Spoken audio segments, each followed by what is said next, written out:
Una kiwango gani cha nguvu ya Roho Mtakatifu inayoweza kukuvusha? Una kiwango gani cha nguvu ya Roho Mtakatifu inayoweza kukuvusha? Tunaposema kuvuka ni katika mambo mengi, katika roho na katika mwili. Tumesikia ushuhuda, huyu baba alianzia shilingi 3,000. Ni kiwango chake cha kuamini ndani ya ile nguvu iliendelea kutenda kazi mpaka akajua, na kwa hiyo 3,000 nitatoboa. Amen. Amen. Kwa hiyo sisi kama kanisa waenda mbinguni, wasafiri ambao tunajua sisi ni wapitaji, lazima tuwe na nguvu ya kutuvusha, nguvu ya kutusaidia, nguvu ya kutuwezesha, nguvu ya kutusukuma, nguvu ya kutuwezesha kuthubutu hata kufanya yasiyowezekana yakawezekana.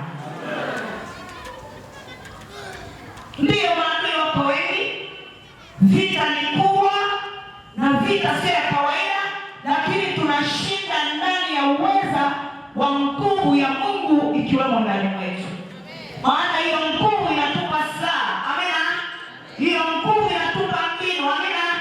Hiyo nguvu inatupa macho. Amina. Hiyo nguvu inatuweka sehemu ambapo tunastahili tukae, alafu hiyo nguvu itende kazi, alafu na Mungu wetu apate kuinuliwa. Tufungue maandiko.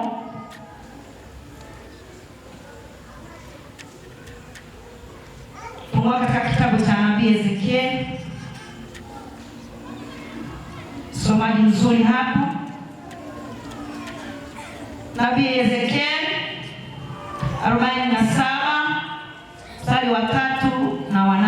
Sitakuwa na muda mrefu wa kuwepo, tupate muda wa kumwomba Mungu aiachilie hiyo nguvu ndani yetu na kutuwezesha kuendelea katika maisha ya kiroho na ya kimwili na mambo mbalimbali tunayokutana nayo katika safari ya kwenda mbinguni.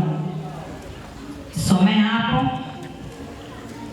Ezekieli sura 47. Mstari wa 3 hadi wa ngapi? Wa 8.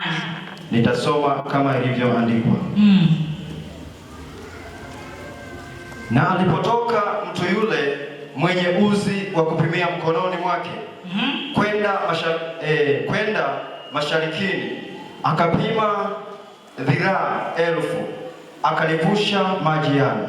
Maji yakafika mpaka viweko vya miguu. Kisha akapima dhiraa 1,000, akalivusha maji yale. Maji yakafika mpaka magoti. Kisha akapima dhiraa 1,000, akalivusha maji yakafika mpaka viuno.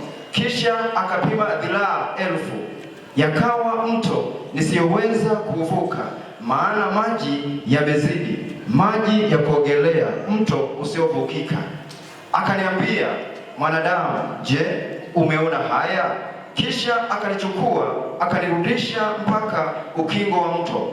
Basi nikiisha kurudi, tazama, kando ya ukingo wa mto ilikuwapo miti mingi sana, upande huu na upande huu. Ndipo akaniambia, maji haya yanatoka kwenda pande za nchi ya mashariki, nayo yanashuka mpaka Araba na kuingia katika bahari. Maji yatokezwayo yataingia baharini, na maji yake yataponyeka. Amen. Amen. Bwana alibariki neno lake. Kwa hali ya kawaida unaweza ukajiuliza, hivi haya maandiko au tumetonatona kwenye hii karatasi inaweza kutokeamo nguvu ya kunisaidia?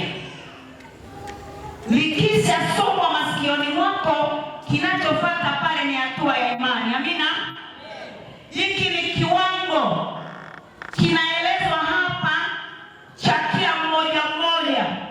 Kuna Mkristo ambaye kiwango chake cha nguvu kiko kwenye viwiko vya miguu. Kuna Mkristo mwingine ambaye kiwango chake kiko kwenye magoti. Kuna Mkristo ambaye kiwango chake kiko viunoni, na kuna Mkristo ambaye kiwango chake mito iliyozidi. Amina. Sasa tunahitaji nguvu iliyozidi, nguvu tosherefu, nguvu ya kukufanya ufanye iliyopita, nguvu ya kukusogeza hata kwenye ofisi yako. Wajue mwaka ulioendea hapa Kasanda, umerudi Dodoma, umekuja na kitu kisicho cha kawaida. Ningekuwa kwetu wangempa Yesu makofi.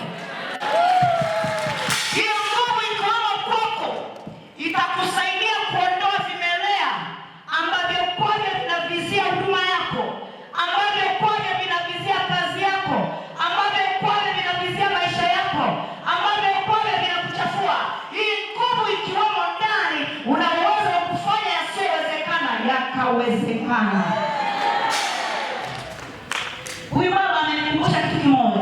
Siku moja nilikosa chakula, nikamwambia Yesu, siombei ndani, nabeba ndoo tupu napeleka madhabahuni. Nataka nitoke na unga, sina hata 100.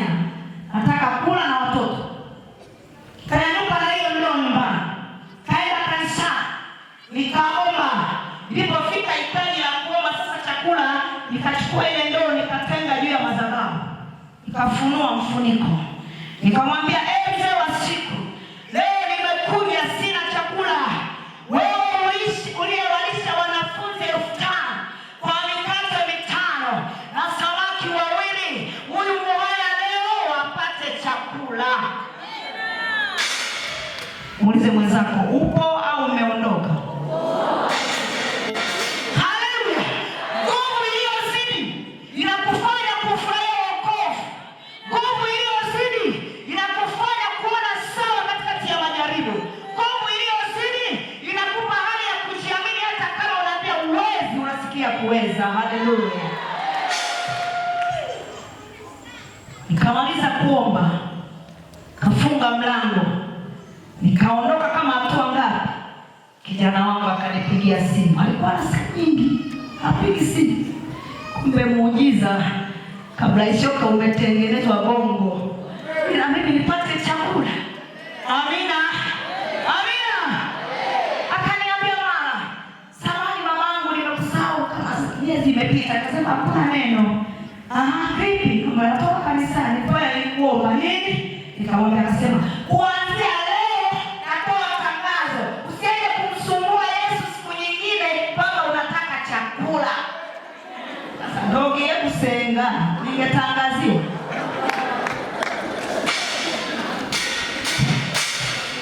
Sinasu ya yokani, ninakula. Amen. Kwa hiyo nguvu inakupa hata ufunuo. Haleluya. Nguvu inakupa ramani. Nguvu inakupa upenyo.